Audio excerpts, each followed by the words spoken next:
My name's Frank Sakari, and you are watching Life Altering Events. Now, people have asked me, so Frank, what is this show about? All right, let me tell you why we started this show on TV. Many of us, probably most of us, have had enough of the negative and hostile talk shows. That model's been going on for far too long, and it's far too destructive.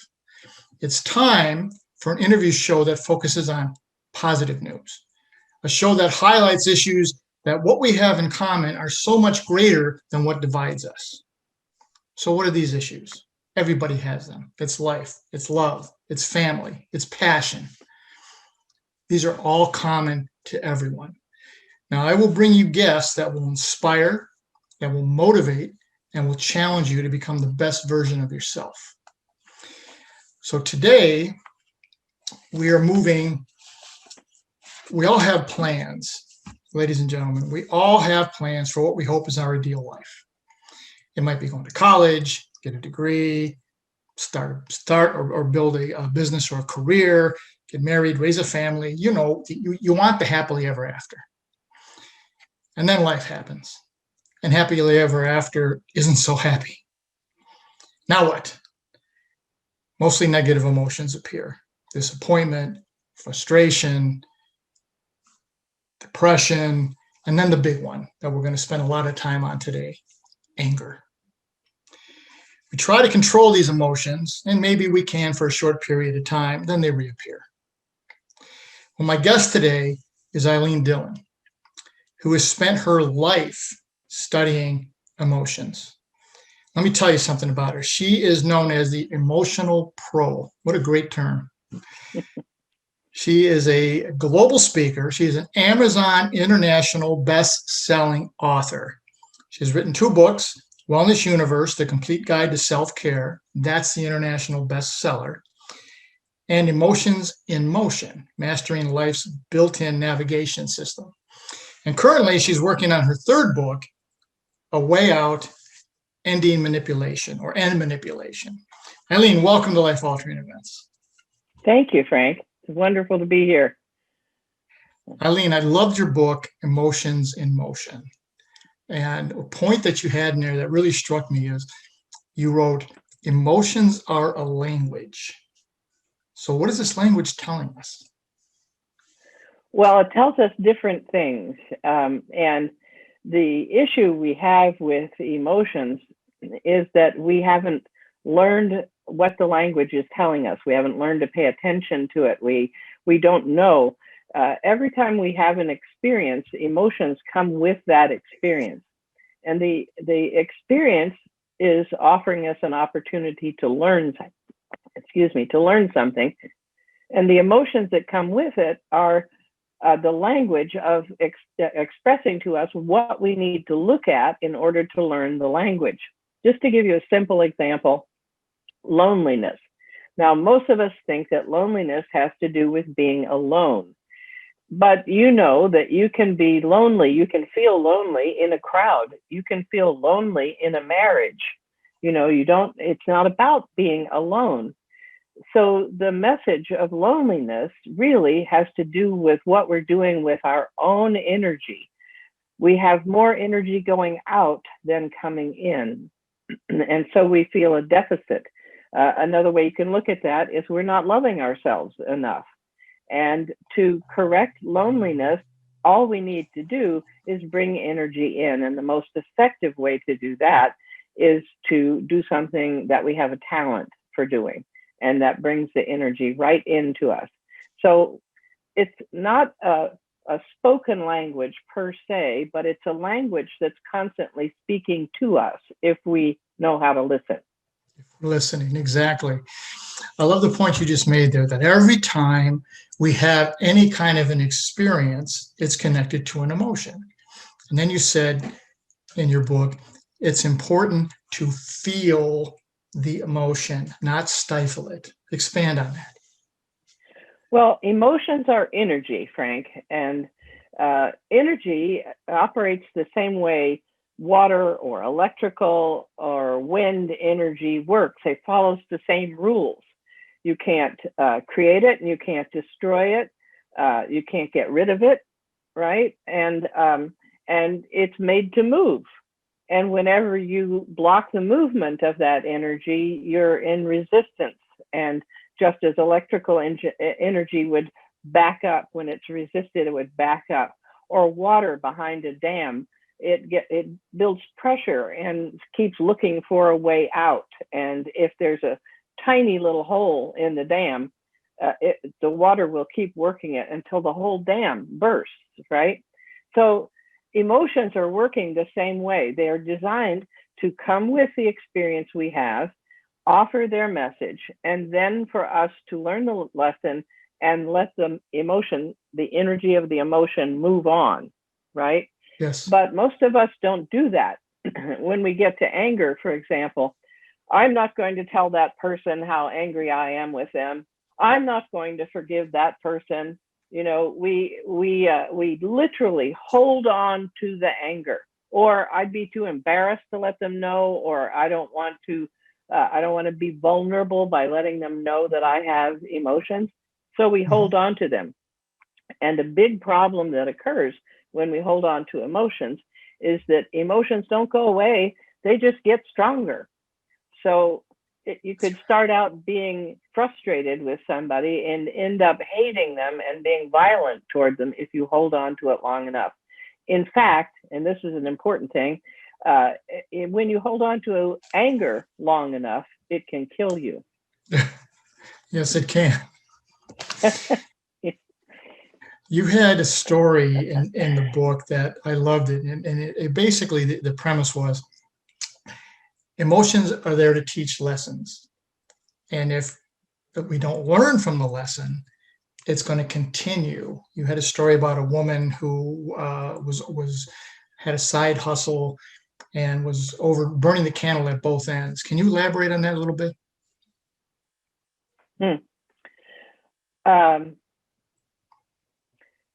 Let me help my you. mind just That's all right. just went blank right there. I was trying to remember that story. So Let me help you with it. Thank you. A young wife had a family, and she was setting up a side hustle, and she was tired, and she was tired all the time, and she was getting up late and getting the kids to school late. Is this the one who was in the automobile accident? Yes, this is the one. Yes. Okay, I'm with you on this. Okay, so we need to listen to what our emotions are telling us. So this woman was in therapy with me, and she was helping her husband in his business. Actually, they were a little bit older. They were preparing a retirement home for themselves in a town about an hour and a half from where they lived. And she was doing the decorating and coordinating of all of that. They had 2 teenagers, and she did bookkeeping for people. And she would come to therapy every week and tell me how exhausted she was and how she was missing out on things and not getting her kids to school on time and so forth. And we would make a plan for her to take some time for herself because she was split in too many ways. And eventually, I got a phone call from her husband saying she couldn't come to therapy that week because she had been in this automobile accident. And the accident was no fault of her own. Someone on the freeway had sideswiped her, and she had broken her collarbone. And so I offered to go to her home. She lived nearby for her session, and she accepted. And when I got there, I said, do you think that if you had gone ahead and taken time off, you would not have had to have this accident? And she said, definitely. So what is important there is the universe, or the whatever it is that runs the universe, runs our world, it starts out tapping you. It goes, Frank, there's something we'd like you to pay attention to here. And you go, oh, I'm too busy. I don't have time. That's too scary, whatever. So it appears to go away for a time, but the next time it comes around, it's going, Frank, right? And still you're too busy. And after a while, it's going, Frank, would you please wake up? So what happens is we go through the same things over and over again, not realizing that something is trying to get our attention so that we will make change so that we will learn, because we're all in a big giant school here. And That's right. if you don't learn, it keeps coming around. And every time it comes around, it's a harsher lesson, right? And so a lot of us go through these patterns where we do the same things over and over again, or we marry the same type of person over and Perfect. over again, you know? And it just gets worse. You know, the first husband or wife was better than the third one, for goodness sake. How did that happen?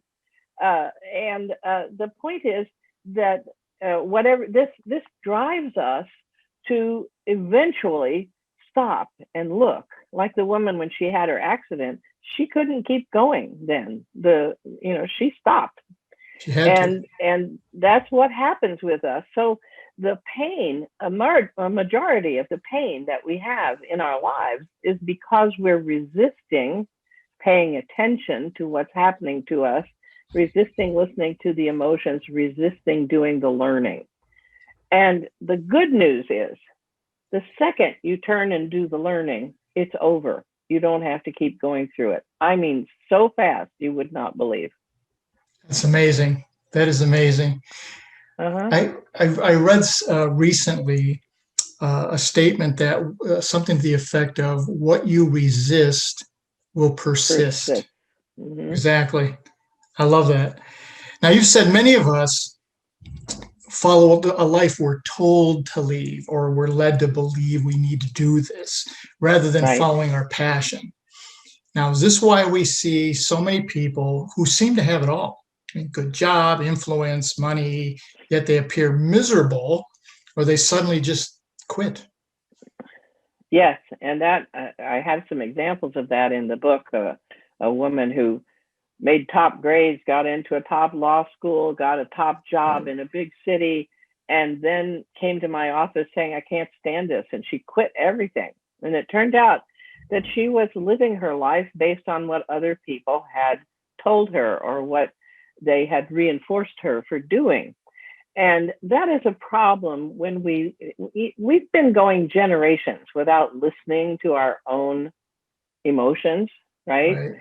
And we have emotions, Frank, we have emotions 24/7, 365, from birth to death. And even if you get Alzheimer's, your emotions persist. So the question is, what are those? Why do we have those? Why are they so with us, right? Right. And then we don't pay any attention to them, or we try to shove them away. Well, it's not really our fault. It's been going on for generations, but the time has come for us to pay attention to emotions because they were given to us as tools. They are given to us as helpers. And when we work with them and when we listen to them, then our lives go very smoothly. So my point is in the book when I'm writing about that is that we have learned not to pay attention to our own emotions. We have learned not to follow what we want to do. And to take it a step further, my perception is that we all have come here in order to learn. Each of us learns something, and it's sort of like a computer program where you learn something and the information is sent back to the home computer. Mm-hmm. I can't verify that, but that's kind of what it's like. So we each do our own portion of the learning. And the way to do the learning is to get into life and experiment with it and learn from what we do or what comes our way. And as soon as we learn, then we can move on and we can have new learnings. We do get breaks also. Exactly. Otherwise, it's this continuing treadmill. Right. It did get Arlene, breaks. I've heard you say, and when we spoke, you said this to me: mastering emotions is like being a horse whisperer. What's that Right. mean? Well, I was, people talk about managing emotions, and it never did feel right to me. So I gave some thought to it, and I thought of this analogy. Many people can break a horse. So you can be a horse trainer, for example, And you can teach a horse to do various things. But what I learned talking with my friends who run businesses that horses, like horses help with corporate training and so forth, Right. is that a horse that's been trained, when it has several different riders, it falls off of its training and they have to retrain it. But a horse that has been taught to follow it, to cooperate with people so that the horse is part of the experience, its training doesn't fall off. It can have several riders. It's making decisions, and this is what the horse whisperer does. It helps the horse to make the decision to cooperate with the rider, right? Mm-hmm. And when you do that, then the horse doesn't lose its training, and it can accommodate every different kind of rider, and you don't have to retrain it, right? And so when people talk about emotions, they talk about like anger management, right? Right. And to me, that's like training us, right? And if you listen, you talk to anger management people, they give you some ideas about what to do now, and then they tell you how you re-up that later, whenever it falls Right. off, when something comes in, what you do. Well, when you master something, you don't have to keep re-upping. You have a system. My husband, who's no longer living, was a brain surgeon. And he got trained in Chicago at the time when there were some new things coming out. And he said previously, they trained brain surgeons to do, you do this operation this way, you do this operation this way, you do this operation this way. Right. What he learned was, this is the principle that goes through all these operations. And this is the principle that goes through all these operations. So he could do any operation without difficulty, whereas somebody who was trained operation by operation, they couldn't do it. It's the same issue that we have. And so we accept anger management, emotional management, not realizing that we're increasing the work we have to do, that we're causing ourselves to have to re-up and retrain and face the same thing over and over again. And what I'm excited about is that I learned a way of working with emotions where you don't have to keep doing that. I'm a very impatient person. I don't like to keep working on the same things all the time. Yes, patience has never been one of my virtues either, I've been told. Eileen, let's stay on this emotion of anger. One of the things I've heard you say to me was you consider yourself a recovered angry person. What is Yes. that? That's a person who really is on top, is so fortunate. That's all I can say. I had a very difficult childhood, Frank, and I lost my birth mother. I was taken away from her when I was 2 years old. My father was in the military. We traveled from pillar to post. I went to a number of different schools. By the time I got out of high school, I encountered some abuse. It was tough. And in those days, nobody worked with emotions. So I literally held them all inside. And by the time I got to be an adult, I had a lot of anger that I'd stored inside of me, and I didn't know I had done it. And as I mentioned earlier, that anger had been growing in intensity inside of me, and I knew nothing about this. So I married very young at age 19, and 8 years later, my husband and I had a child we agreed to have. And within a few months, he came home one day and said, "Guess what? I'm not ready to be a father." And he left us. And I was so angry.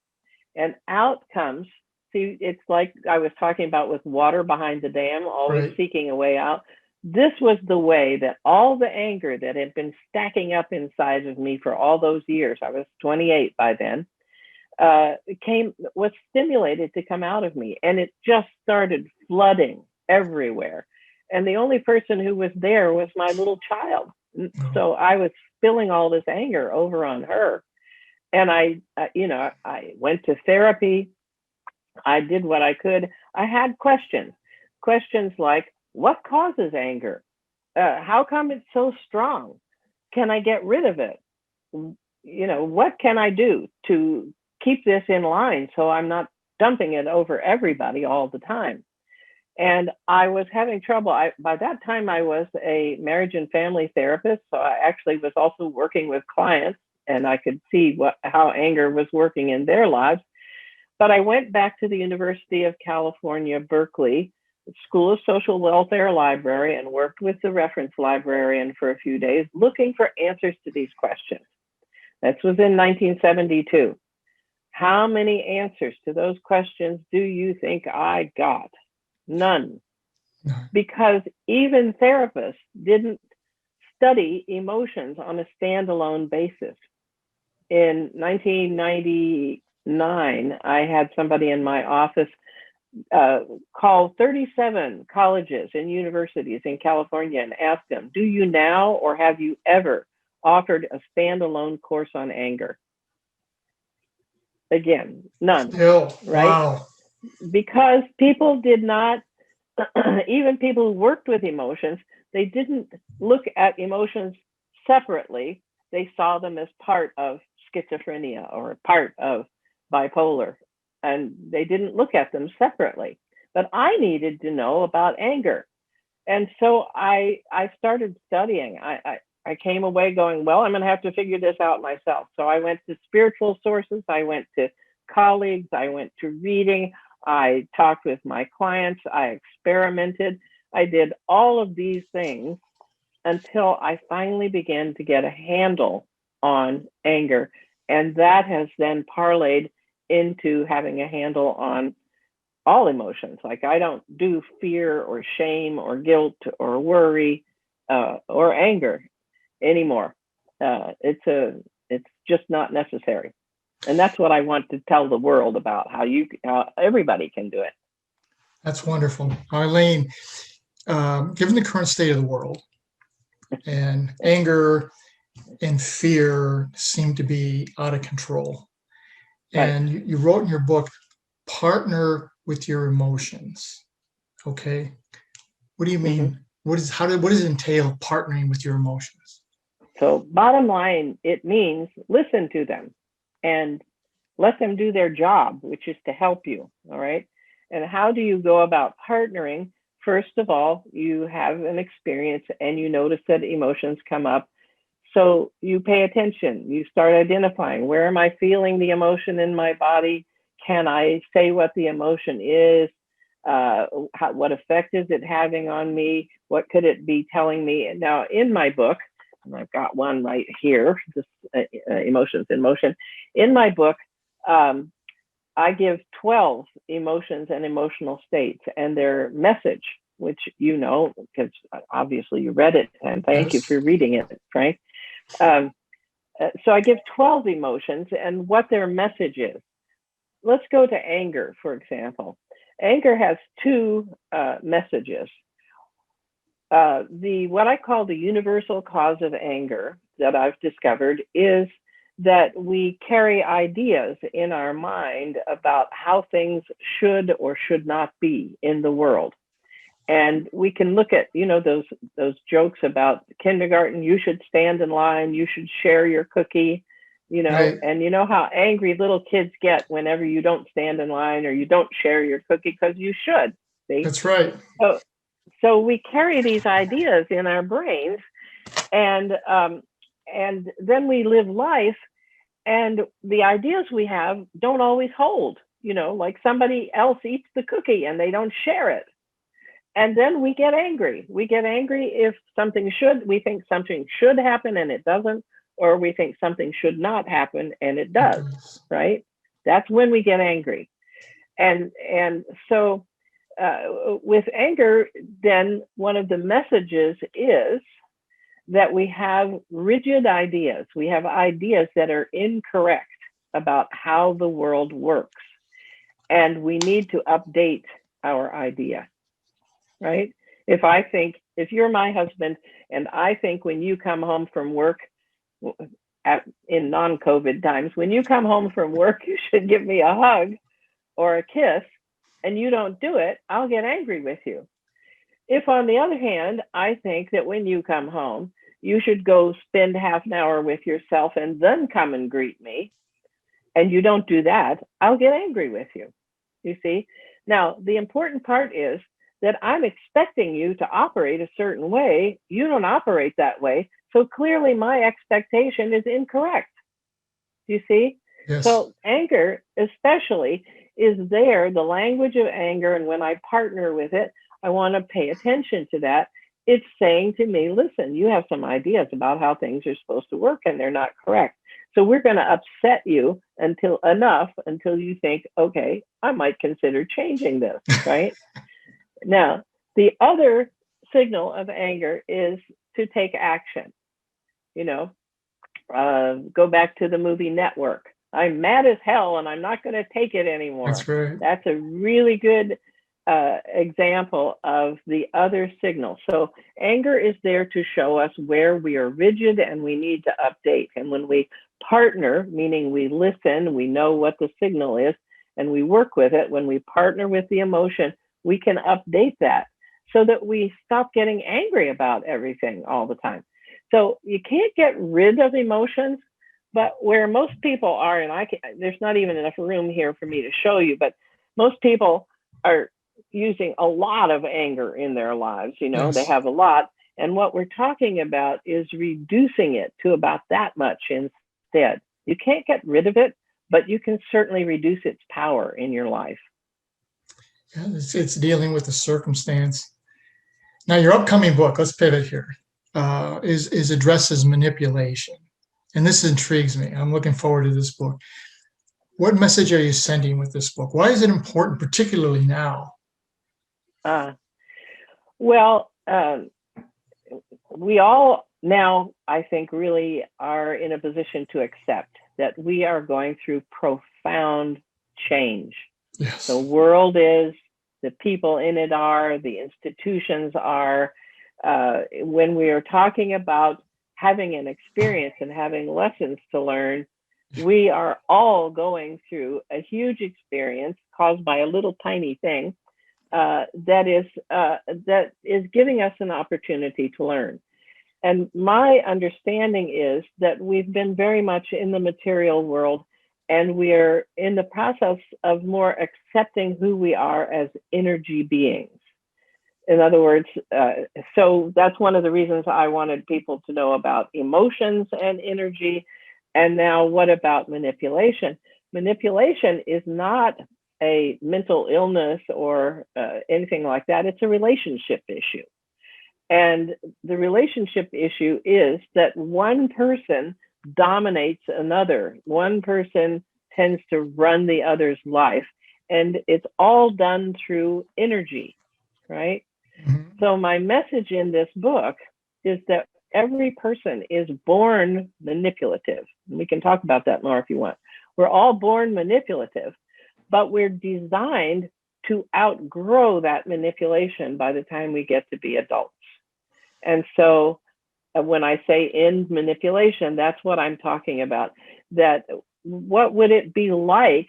Think about your own life. What would it be like if the people in your world no longer manipulated? If they were just straightforward and told you what they need or want, ask for your cooperation. They wouldn't try to control you to get something from you. They wouldn't make you bad, wrong, or crazy if you don't do what they want to do. You don't have to second guess them, and that's where we're going. And my book is to encourage us all and show us a way to get there. That's incredible. Touch on this, the statement you made that we're born manipulating. Expand on that. Well, I got interested in manipulation because, I really hated manipulation. I grew up in the 50s, and the women around me were incredibly manipulative. And I saw my girlfriends become very manipulative also, and I hated it. And I said, I'm not doing this. I dropped out of the Girl Scouts. I didn't want to be around it, right? And then I married very young. And when my husband left me, one of the first things I started realizing was that he used me. He used me, and I was angry about it. And so I said, well, I'm now a newly minted therapist and I've had this experience, and let me figure out how one person uses another. How do you use one another? And I looked and I asked people and I listened in therapy, I read, and in 6 months, I discovered the what I call the first law of manipulation. And that is that it takes one to know one, right? That's good. And I thought, wait a minute, I decided I wasn't going to be manipulative. Are you telling me that I'm manipulative and that's how come I got connected with him? And it was true. The manipulation that I was doing was hard to find, but I believed that I wasn't lovable. And here was a man who told me I was lovable and acted on it by marrying me. So I was using him to overcome this concern that I had about not being lovable. That was pretty profound. Yes. Right? So I determined I'm going to keep learning about this. And so my first question is, why do people manipulate? Where does it come from? Right? And what I began to notice is that it's there in the first moments of life. When you have a baby, that baby has a brain and a body that cannot function in this world. Correct. It has to have somebody else do things for it. And if somebody else doesn't do things for the baby dies. That's right. Right? Right. And if you look at it in energy terms, what has to happen is the baby has to put enough energy, like smiles or whatever, enough energy into the parent to motivate the parent to give energy back to them so they can survive. Correct. Got it? Yes, so that's great. That's how we all start out manipulative. We literally cannot survive unless we have an agent, an energy agent, do things for us, right? But when you think about the definition of adulthood, maturity, do you think about somebody who cannot survive unless they get somebody else to do their life tasks for them? That's not our idea of what maturity is, right? Correct. What we need to do, what we want from our mature people is we want them to put their own energy through themselves. We want them to be responsible for themselves. And so what I discovered is that little children know this intuitively. Like if you have a 2-year-old, the 2-year-old says, me do it myself, right? Yes, they do. Yeah, but the 2-year-old isn't ready to do everything themselves. They can't quite do it. So, but you can see that the motivation is there for them to start putting their energy through themselves. But what I've discovered is it's not until somewhere between the ages of 3 and 4 that a child can start putting energy through themselves. They can pull a blanket up, they can get food out of the refrigerator, they can get their own drink of water or ask for what they want, right? And it's at that point that we want parents to start, that parents need to start helping children take increasing amounts of responsibility for themselves. Well, guess what? How many people do you see in your life who have gotten that help? And parents don't give it because they don't know they're supposed to, or they think it's too much to ask a little kid to take responsibility. But even more important, they haven't made this transition themselves, which means they can't tolerate being separated from other people because the other people are the ones that bring them what they need, right? And so they don't want to separate from their children. They don't teach their children to stand on their own 2 feet, essentially. This is where we got the helicopter parents. Oh, yes. Yeah, helicopter parents. I've worked with people who've got 40 and 50-year-old children living at home, still driving them crazy, not standing on their own feet. And the parents still not able to realize that they're the ones who are crippling these children, right? Yeah. So what's important is that we are making these changes now, Frank, and we need to get in charge of our own energy instead of allowing others to run it through for us. Instead of feeling like we can't do something, we have to have somebody there to do it for us. And so that's why I'm writing the book. Now is the time for us to uh, really get in charge of our own personal energy. That's excellent. Well, Ilene, this has been amazing. We're just about out of time. With all that you've Wow. done and all that you've accomplished, what last thought or words do you want to leave with the viewers around the world? Well, I would really like people to know that working with emotions is easy and that it is vital in living the life that we want to live. When you're in charge of emotions, there are many characteristics. You get to be an observer. You're not so attached to the outcome. You're not living on fear. You're not having emotions run you. And it's really fairly easy. It takes some work, but it's easy to get there. And so my message is, come, I'm putting these books out so that I can share. It's my life's work as a therapist, for 50 years. And I want everyone to have the opportunity to make this shift so that you're in charge of your own life and your life takes you where you want to go. And to know that this is not only easy to do, but it's very satisfying in the doing. That's excellent. Well, ladies and gentlemen, as I mentioned, we're just about out of time. Ilene, thank you again. This has been just a tremendous 45 minutes or so. Ladies and gentlemen, no matter what life throws at you, and life is going to throw a lot at you, as Ilene has pointed out, please do three things: look up, get up, and never, ever give up. Pick up the pieces and start moving forward. Better times and better people will come into your life.